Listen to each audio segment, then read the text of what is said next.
లోకం ఒక మాయని తెలుసుకున్నాను. ఏది నా సొంతం కాదనుకున్నాను.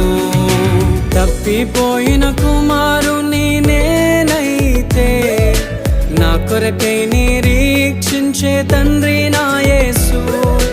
తప్పిపోయిన కుమారుని నేనైతే నా కొరకై నిరీక్షించే తండ్రి నా యేసు.